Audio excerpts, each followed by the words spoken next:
Irmãos, vamos continuar então nossa EBD aqui, no curso que nós estamos fazendo, que é os 4 temas unificadores, né? Estamos ainda no segundo tema unificador, que é a queda, né? Como os irmãos sabem, estamos nos baseando na teologia sistemática de Luiz Berkoff, né? Então vamos lá. O que nós já vimos na última aula? Nós vimos que, sobre a tentação, que as estratégias do tentador para levar o primeiro casal à queda, ele teve algumas estratégias, vimos isso, né? Então nós vimos que o tentador, né, Satanás, ele busca o ponto fraco ou uma brecha, né, onde o homem está desapercebido ou desprotegido, e ele encontra então em Eva uma possibilidade de chegar até o coração de Adão, não é? Nós vimos que o diabo maximiza os prazeres e vantagens do pecado, ele faz um trabalho de marketing muito bem feito, né? E consegue convencer, então, Eva, e ela, consequentemente, traz essa ideia para Adão, e Adão compra a ideia e acaba pecando também. Então, ele maximiza os prazeres do pecado, as vantagens do pecado, e minimiza as consequências punitivas. Não, Deus não vai matar vocês, né? Então, acaba minimizando, e então, aparentemente, o fruto é interessante, né? Passa a ser interessante. E ela acredita em Satanás e desacredita de Deus. Por isso, então, ele semeia a dúvida quanto às boas intenções de Deus, e ele consegue também semear a descrença e o orgulho no coração de Eva. A descrença achando que Deus está tirando aquilo que ela poderia ter de prazer com comer aquele fruto, e também trouxe para ela uma sensação de poder ser melhor do que ela já é, ser igual a Deus, né? Então o orgulho foi semeado no coração dela por Satanás. Por fim, Eva apreciou mais a árvore e finalmente o desejo lhe moveu o coração, a mão, né? E ela tomou o fruto, comeu do fruto e também deu ao seu marido. Então, ela foi a prática do pecado, e Adão também entrou, né? Então, Adão, como principal responsável, é o principal responsável, aliás, pelo pecado, né? Sendo cabeça e protetor daquele jardim, inclusive de Eva, ele falhou nisso, estava desapercebido, deixou brecha, e então aconteceu, né? Hoje, então, nós veremos os resultados do pecado. Eu tive que reduzir bastante, porque é um pouco extenso, né? Mas a gente vai ver 4 pontos aqui que nos chamam a atenção sobre os resultados do pecado, as punições do pecado, né? Bom, Deus penalizou o homem com a morte. É isso que ele deixou claro: se comeres da árvore, certamente morrerás, né? Então Deus penalizou o homem com a morte. E, biblicamente, a morte é considerada em todos os sentidos, ou seja, a morte do homem total, a morte completa de todo o ser, né? Que é a separação de Deus. A principal punição, que é chamada de morte na Bíblia, morte num sentido geral, é a separação de Deus. Porque todas as coisas foram criadas para estar na presença de Deus e receber de Deus a vida. E todo o prazer, toda a satisfação, não só do homem, mas de toda a criação, seria estar sendo criado para a glória de Deus e, consequentemente, desfrutar de Deus. É esse o princípio fundamental, né? Digamos assim, o propósito supremo da vida, né? É glorificar a Deus e gozar dele para sempre, gozar da presença dele, da própria pessoa de Deus eternamente, não é? Esse é o propósito. Então, essa foi a punição maior de Deus, né? A separação dele. As Escrituras nos mostram que a morte entrou no mundo por meio do pecado. Eu gostaria que alguém pudesse ler para nós Romanos 5:12. Se os irmãos puderem nos ajudar nas leituras dos textos, eu agradeço, para a gente ir um pouco mais rápido. Romanos, capítulo 5, versículo 12, Paulo mostra para nós que o pecado, a morte entrou por causa do pecado. Alguém achou? Poderia ler?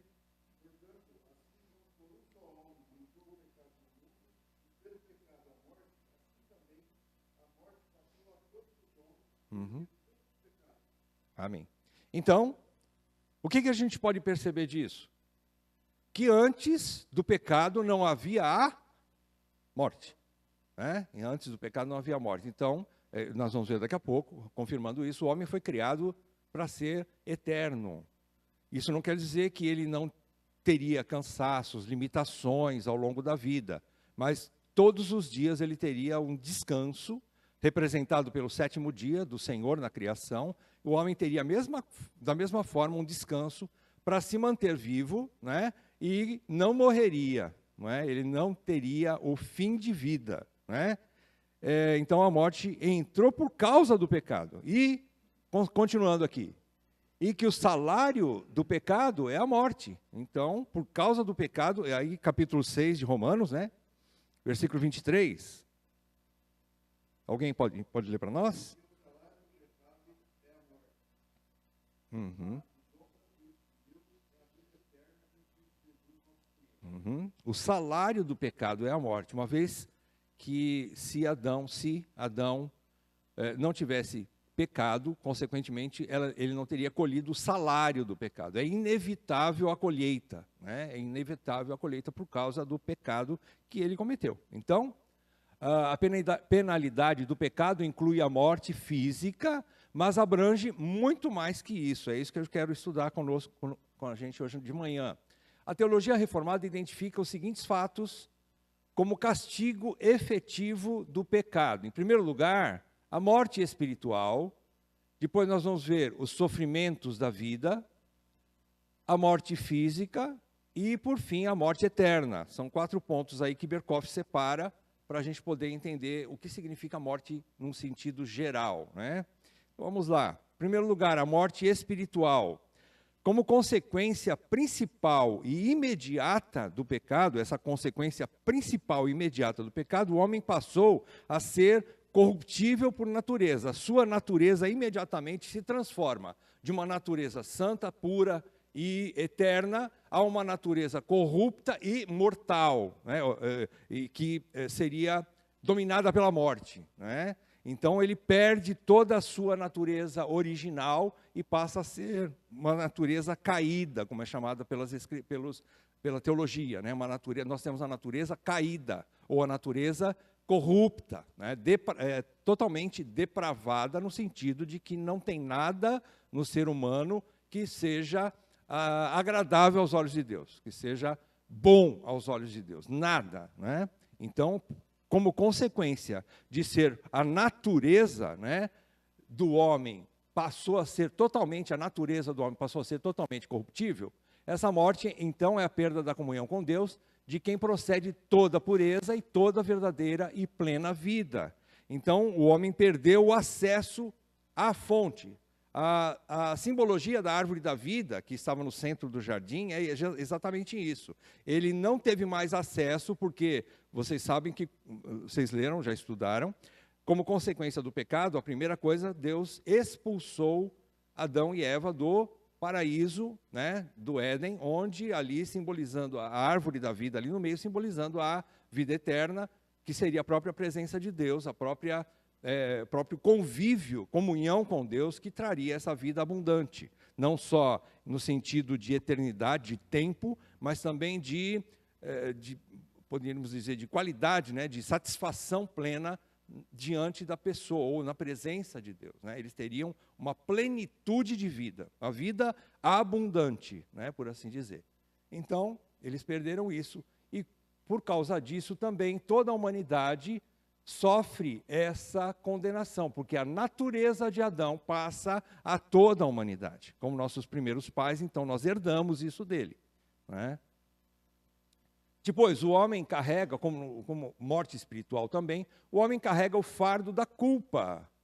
Constantemente, sua consciência o acusa e o lembra do temor da punição. Mesmo aqueles que não conhecem as Escrituras, mesmo os homens, as pessoas que não têm nenhuma instrução bíblica, a Bíblia nos diz em Romanos que eles têm a lei gravada em seu coração. De alguma forma, todo ser humano tem um senso de moralidade, e ele sabe o que é certo e errado, e por conta de cometer algumas coisas erradas, né, aparentemente a gente pode dizer assim, mas o ímpio não sente nada quando ele continua praticando ali o pecado, né? É verdade que ele não tem poder às vezes para dominar aquilo, mas que ele sente em sua consciência, embora ele possa negar com sua boca, mas a sua consciência constantemente vai mostrar para ele o erro.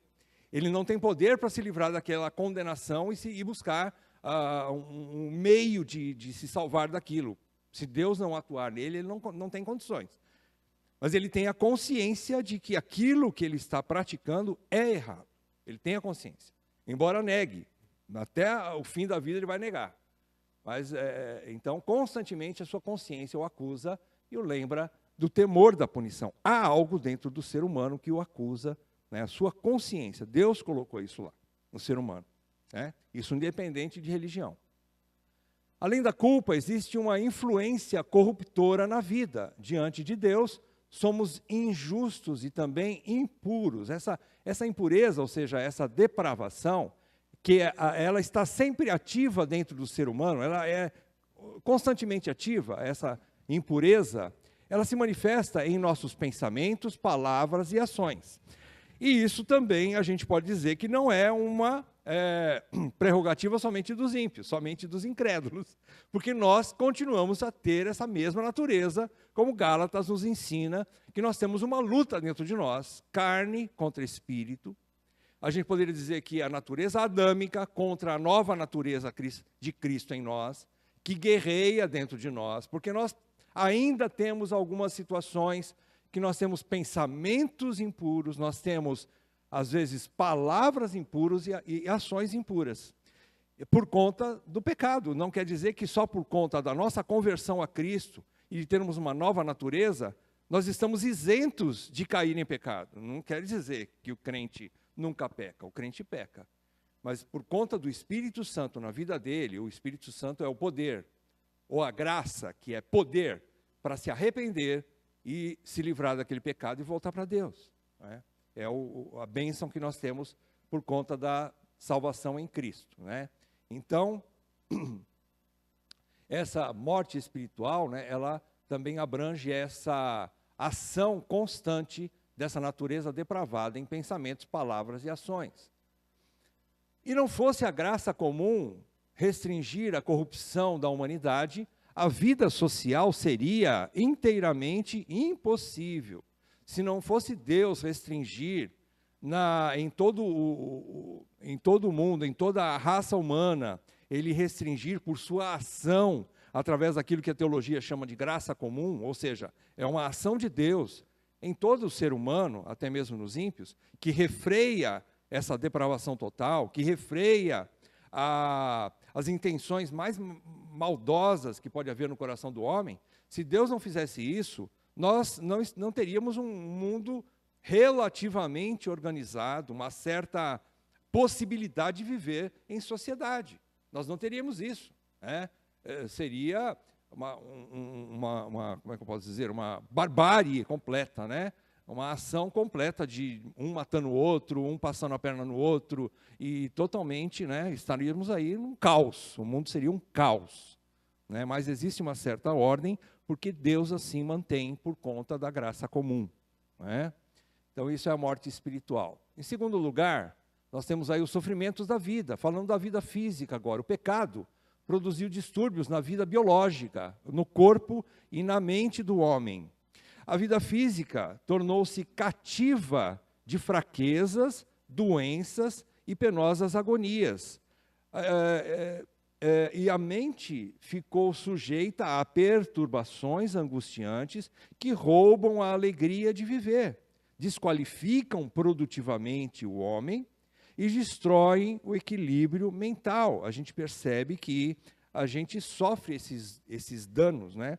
Não só quando a gente já tem uma doença física, é um resultado da penalidade do pecado, as doenças físicas, né? Agonias, né? E fraquezas que nós sentimos como pessoas, né? Como homens, nós temos esse tipo de situação também.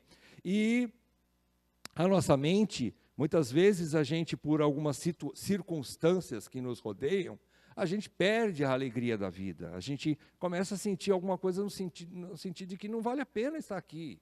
Né?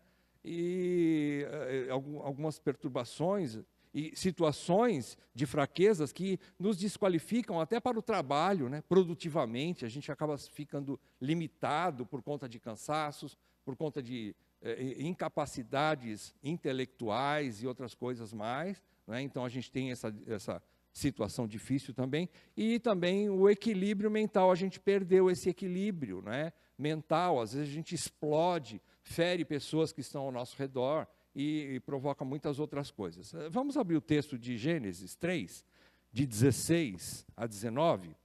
Alguém poderia ler para nós? Gênesis 3, de 16 a 19.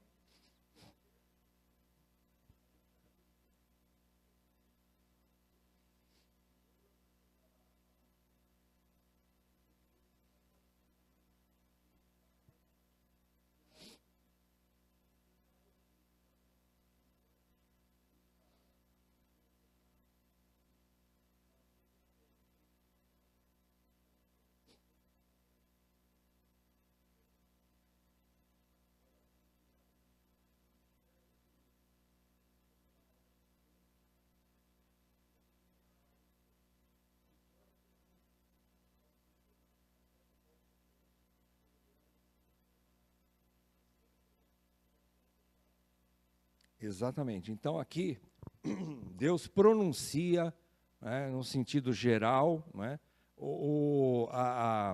a punição, né, pelo pecado cometido. Depois da queda, então, Deus pronuncia para o casal, né, para a mulher e também para o homem, para Eva e para Adão, o que aconteceria a partir dali. Então a gente vê sofrimentos físicos, né, a vida biológica, a própria gravidez, que seria prazeroso, né, para as mulheres, é prazeroso ainda, né, mas ela é com dor. Se não houvesse a queda, a própria gestação e a própria concepção seria algo indolor, por assim dizer, né? Eu acredito que a dor não seria presente por conta do pecado, mas por conta do pecado, ela então ela é permitida por Deus, né? Ela é uma ordem de Deus que assim fosse. A gravidez, e mais do que isso, a própria convivência, marido e mulher, seria uma convivência atribulada, né? Tensa, por conta de um certo dificuldade de convívio, de submissão da mulher com o homem. Por isso que então, quando Deus restaura o homem, restaura a mulher, ele salva o casal. Então, lá em Efésios, a gente vê a necessidade da mulher. Qual é a primeira necessidade da mulher dentro do casamento? É a submissão. Por quê? Porque ela tem dificuldade em submeter. E o homem também a dificuldade de amar a esposa. Então, por conta disso, Cristo veio dar o exemplo de como poder amar a esposa, porque o homem perdeu também essa capacidade. Enfim, então aqui nós vemos, no caso da mulher, no caso do homem, a gente vê que ele deu ouvidos à mulher, deixou de dar ouvidos a Deus e ouviu a mulher. Por conta disso, e comeu da árvore, por conta disso, a terra passou a ser maldita. Por que a terra, Deus não fala que a terra passou a ser maldita quando ele pronunciou o castigo de Eva? Porque Adão é o cabeça federal, é através do homem, ele era o guardador da terra. Ele era o protetor da terra, ele era o líder. Não é que Eva era inferior a Adão, não. Mas a função de Adão era de proteger a terra. Então, sempre a responsabilidade, agora transferindo, né, numa esfera menor para os nossos lares, sempre os distúrbios que acontecem dentro de uma família, a consequência, a culpa maior, né, por assim dizer, é do homem. Porque ele é o protetor, guardador, o provedor do lar, né? Então, a responsabilidade maior é de Adão. A própria terra passou a ser maldita por causa da desobediência de Adão, né? Diz ainda que em fadigas você obterá dela o sustento. Ou seja, alguma fraqueza, como disse no começo ali, não é? A fraqueza física entrou, né, no sistema biológico ali do homem, e ele passou a ter essa dificuldade, cansaço mais constante, não é, por assim dizer.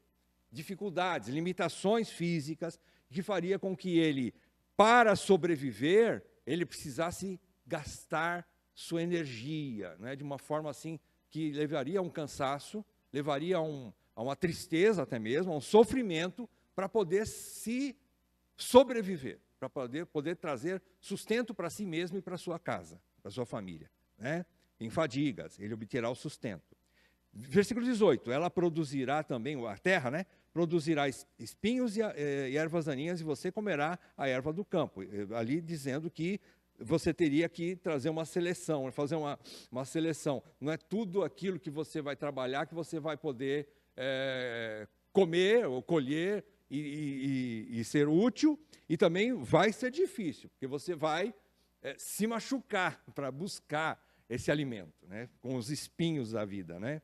Por assim dizer. 19, no suor do seu rosto você comerá o seu pão. Deus não diz que ele não vai comer, ele vai comer, mas ele vai ter que suar muito, vai ter que trabalhar muito, ele vai ter que sofrer para trazer sustento para casa, né? E até que volte à terra, porque você agora fala que você é mortal e veio da terra, e à terra você vai voltar. Então aqui ele pronuncia a morte definitiva, a morte física, né? Então vamos lá. Dentro desses sofrimentos da vida, além disso, a gente vê nos versículos 17 em diante, a criação também é afetada. Toda a criação também foi afetada. As forças destruidoras que causam terremotos, ciclones, tornados, erupções vulcânicas e inundações, são punições das mãos de Deus. Embora algumas linhas religiosas não concordem com essa ideia, mas elas são punição de Deus. Elas não têm como negar essa situação. São acidentes, são acidentes. São causas naturais inevitáveis, são causas naturais inevitáveis. Mas se você tem o conceito na sua vida de que Deus é soberano e que tudo acontece com a permissão de Deus, então a gente entende que de alguma forma Deus está permitindo aquela situação difícil, né? Pandemias e tudo mais, essas situações. Então sim, são punições das mãos de Deus. O que a gente precisa entender é que, daqui a pouco a gente vai falar mais um pouquinho, mas uma situação de uma catástrofe acontecida em uma certa região não significa que somente moradores daquela região são os pecadores que deveriam sofrer aquilo. De uma forma geral, Deus está permitindo essas catástrofes, que muitas vezes nós não sabemos explicar, aparentemente parecem até injustas, porque ali no meio daquela catástrofe morrem justos e injustos, não é mesmo? Quando cai um avião, por exemplo, morre muita gente lá dentro.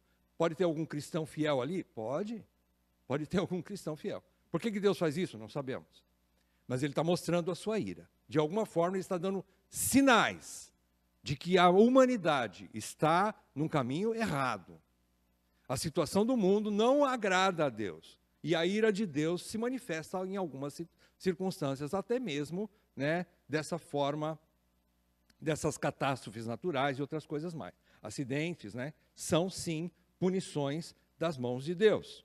Então, esse é o que a gente precisa entender. Porém, não podemos afirmar que tais calamidades se devem por pecados dos que vivem nas áreas atingidas. Antes, há uma responsabilidade coletiva, num sentido geral. Abram comigo Lucas 13, de 2 a 5.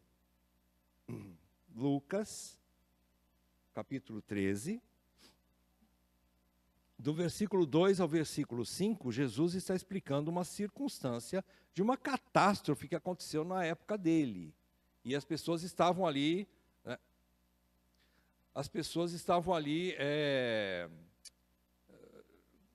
falando algumas coisas, né, trazendo algumas fofocas. Morreram porque fizeram isso, fizeram aquilo, né? Mas vamos ver o que Jesus fala. Alguém achou? Alguém quer ler?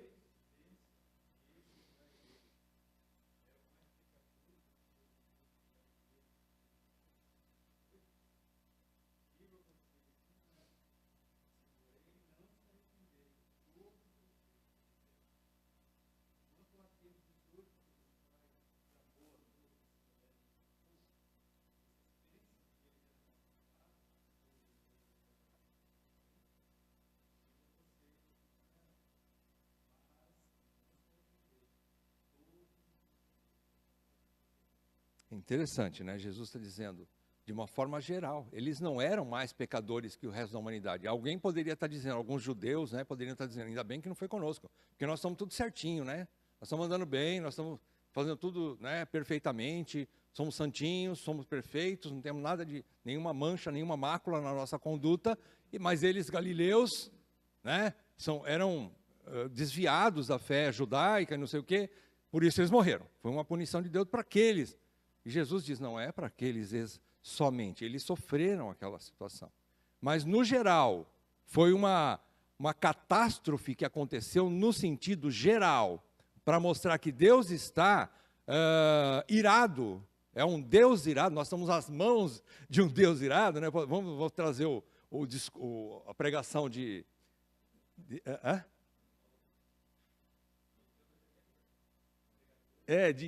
pregadores nas mãos de Deus irado, né, do Edwards, e a gente pode mais ou menos entender essa situação. Nós estamos às mãos de um Deus irado.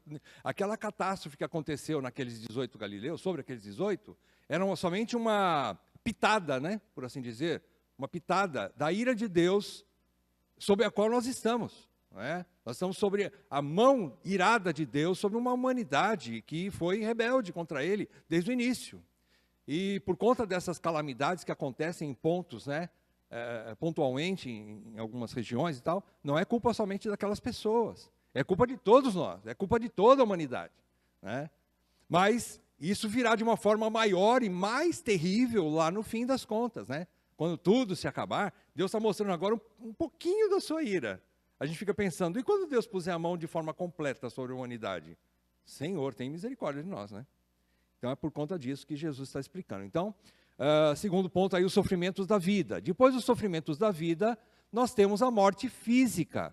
Como morte física, nós vemos a separação de corpo e alma. A morte física é isso aqui, ó, separação do corpo e da alma. Também faz parte dessa penalidade do pecado.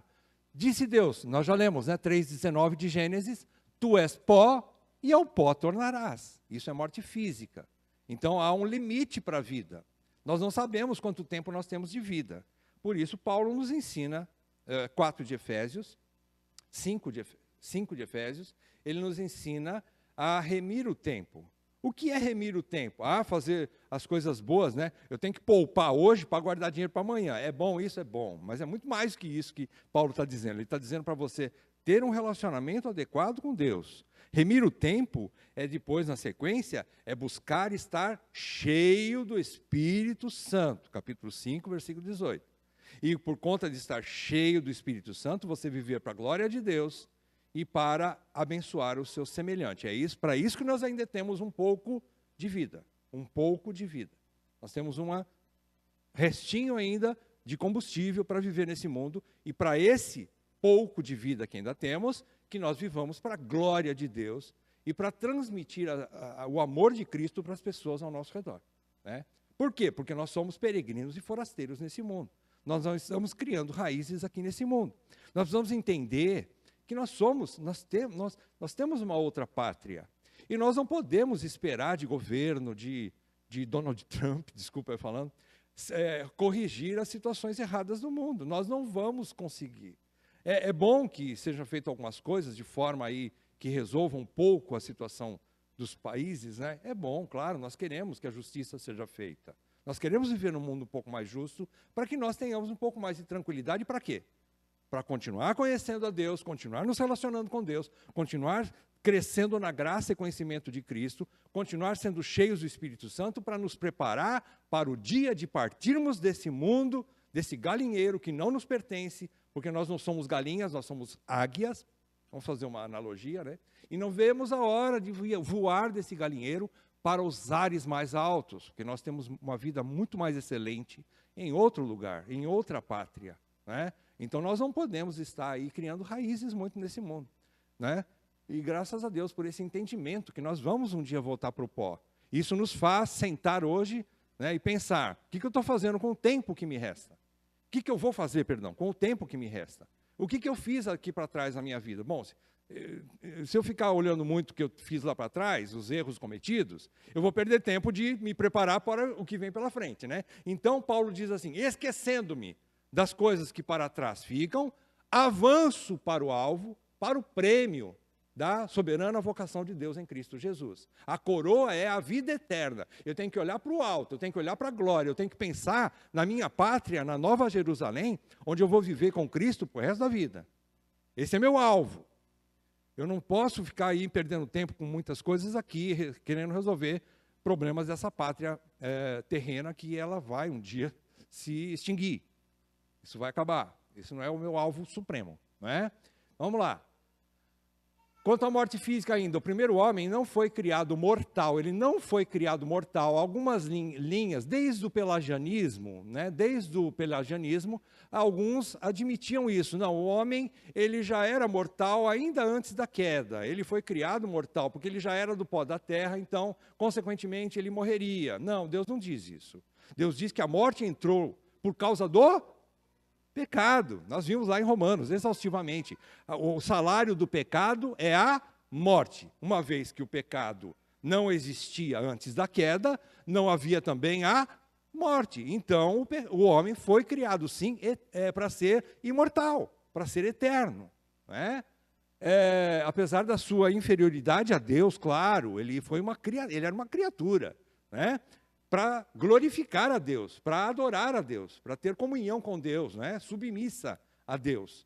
Mas ele era eterno, ele foi criado eterno. A morte física é a punição divina, como salário do pecado, os textos que nós já lemos, Romanos 5,12, que mostra que a morte entrou por causa do pecado no mundo, né? E Romanos 6,23 mostra que o salário do pecado é a morte, ok? A posição da igreja sempre foi que a morte, no pleno sentido da palavra, ou seja, aí nós estamos falando da morte não só física, né, mas a morte geral, ou seja, separação de Deus, né, que é a principal morte, né, a separação de Deus, incluindo a morte física, não é consequência somente, mas também é penalidade pelo pecado, ela é uma punição pelo pecado. Né? Deus fez isso para punir, né, a raça humana pela desobediência, o Adão e sua raça pela desobediência. Né? Então, a consciência humana não sente a morte como coisa natural. Por exemplo, quando a gente pensa na morte, é gostoso você pensar que você pode morrer daqui a pouco? Eu acho que a pessoa, né, que está bem, mentalmente falando, né, ela não pensa dessa forma. Mesmo aqueles que pensam no suicídio, é a última instância de um desespero, onde ele não tem freio mais para as consequências, e então ele, como se fosse o último remédio amargo que ele vai tomar contra a sua própria natureza, contra a sua própria vontade, mas porque ele não acha outra saída. Por isso é perdoável esse tipo de pecado. É perdoável até mesmo a pessoa que se suicida. Não é? Então é uma consequência, a consciência, humana, ela não vê a morte como algo gostoso, natural, coisa simples, como naturalmente a gente aceita a morte. Não, a gente chora por ela, né? Mas a raça humana teme a morte como uma antinatural separação de coisas que se pertencem mutuamente, ou seja, a separação do corpo e alma, que é a morte física, é uma coisa que a gente acha que deveria acontecer. Não é normal, não é natural isso. Né? Nós vivemos corpo e alma, então era para ser inseparável, indivisível. Né? Era para ser uma unidade eterna, mas por conta do pecado, então a gente sofre a morte física, que é a separação do corpo e alma. E por isso a consciência não aceita a morte, porque isso para nós é algo inadmissível, mas é uma consequência, não é? Pelo pecado. É uma punição pelo pecado, a morte física. Por último, em quarto lugar, Berkhof diz que a morte eterna, essa o clímax, a consumação da morte espiritual. Né? A morte eterna é a corrupção do pecado se completa aqui, né? E os condenados sentem o peso total da ira de Deus. É isso que a gente estava falando. Essa é a morte, é o ponto final, né? É o ponto final. Isso já acontece? Não. Isso vai acontecer ainda depois do julgamento, da volta de Cristo, do seu julgamento, onde livros serão abertos, o livro da vida, os livros das obras, e aí nós vamos ter o julgamento final. E depois do julgamento final, haverá a consequência da morte eterna. Né? E essa morte é morte no sentido mais terrível da palavra. Há angústias e sofrimentos físicos eternos. Não vai haver mais condição de escapar e de ter um alívio sequer desse sofrimento, conforme ali vocês lembram da parábola? A parábola não, né? A parábola que Jesus fala do rico e do Lázaro. E ele fala que o rico, estando no Hades, ardendo em chamas, ele queria refrescar pelo menos a sua língua, com um pouquinho de água que ele pediu para Abraão, pedir para Lázaro colocar um pouquinho de água na língua dele. E Abraão falou, não tem como refrescar nem um segundo sequer. Há um abismo entre nós e vós. Não tem essa condição. Então, vamos abrir lá em Apocalipse 14, versículo 11, Apocalipse 14, 11. Então, agora, a morte eterna, que é o clímax, né, onde Deus vindica de forma absoluta a honra do seu nome, da sua própria glória, né, e ele vai mostrar a punição que os rebeldes vão sofrer. Versículo 11, né, 14, 11 de Apocalipse, né. Eu vou ler aqui. A fumaça do seu tormento sobe para todo sempre, ou seja, não vai ter fim. E os adoradores da besta e da sua imagem, e quem quer que receba a marca do nome da besta, não tem descanso algum, nem de dia, nem de noite. Então isso é sofrimento eterno, vai queimar, como a Bíblia nos diz, né? Ela faz essa comparação em termos físicos, para que nós humanos possamos entender mais ou menos o que significa, o que vai haver dentro do inferno, que é chamado lago de fogo e enxofre, né? Seria mais ou menos, se a gente pudesse comparar mais ou menos, seria como se fosse o magma de um vulcão. Você já tocou no magma de um vulcão? Não, ninguém fez isso, né? Ou você ia derreter só de chegar perto, né? Mas é como se fossem metais, né, derretidos em plena mudança de estado físico, né, para líquido. Você pensa na temperatura elevadíssima daquele líquido, né, e aquilo é um lago que fica aquecido ali o tempo todo e as pessoas vão ser jogadas lá dentro. Só que quando elas são jogadas lá dentro, elas não morrem. Elas continuam vivas lá dentro, queimando, e queimando, e queimando, e queimando, por séculos dos séculos dos séculos e por toda a eternidade.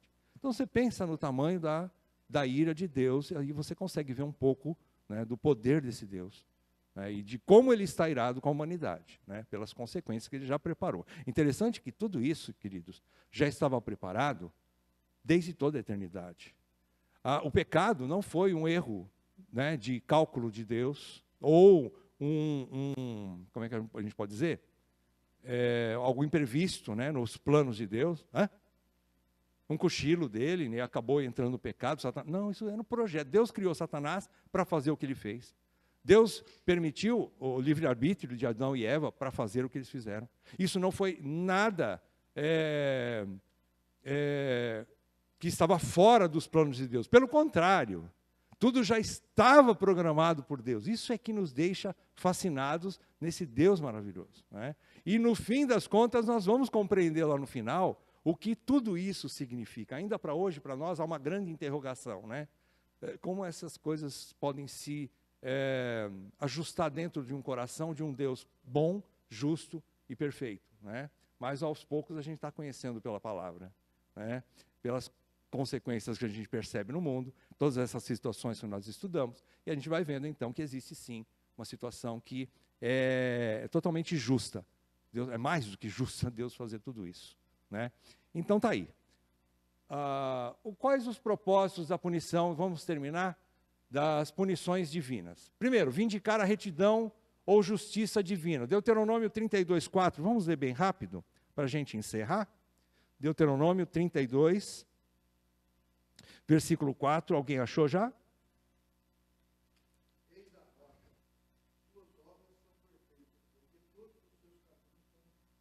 Juízo.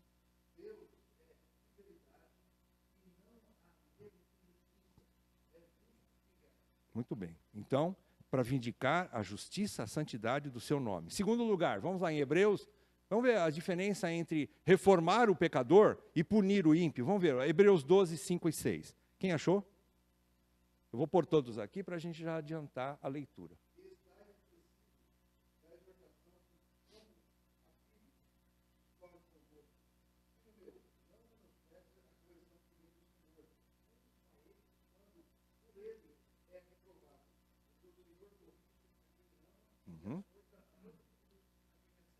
Aí está falando de punição do pecador, não é? Para reformar o pecador, não é? Para trazer arrependimento. É uma disciplina paterna, né?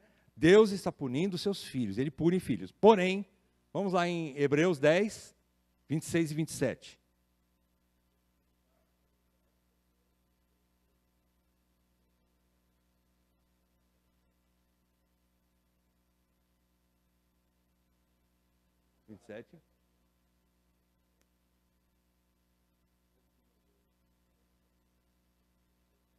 Os adversários, já não está falando de filhos, mas de adversário. Então há uma punição eterna para aqueles que são os ímpios, ou os descrentes, os incrédulos que permanecem na rebelião, ok? Em terceiro lugar, qual o outro propósito? Dissuadir os homens do pecado. Isso aqui, Berkhoff diz que é um propósito secundário, ele até nem acha que seja um propósito, mas como vários teólogos acham que é, então, por sua misericórdia, Deus permite que a punição pelo pecado traga benefícios à família e sociedade, desde que seja justa e reta. Ou seja, ele está falando dessas catástrofes, né, que acontecem até mesmo, né, como punição e para alerta. Essas situações da morte, por exemplo, até, se eu não me engano, Paul Washer, ele fala sobre isso. Cada funeral é um sinal para aqueles que estão em volta sobre o Evangelho de Cristo e sobre a justiça de Deus, sobre a penalidade da morte. É para aqueles que estão vivos pensarem no tempo que lhes resta e de sua situação para com Deus. Como é que eu estou com Deus? Para eles pensarem nisso. Então, é também algo positivo, essa punição divina. Somente a obra redentora, por final, de Cristo, pode remover a morte. E aqui nós encerramos já dizendo essa frase, porque já é a próxima matéria, desses 4 temas, a terceira, a redenção.